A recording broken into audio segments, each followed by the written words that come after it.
Want to know how to check out your cart in Best Buy? Well, no worries. So if you have added any product into a cart and want to know how to check them out, so in this video I'm going to show you how you can do it in just under a minute. So let's get straight to it. So let's say I add this product to the cart and I want to know where my product is.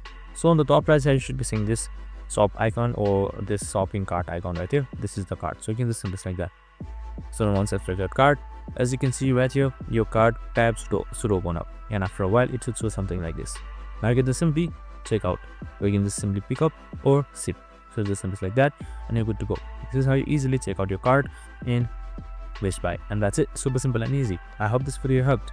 If it did, make sure to like, subscribe and tune in with us for more of these Best Buy videos that we have on our channel. Have a good day and see you in the next one for these similar videos.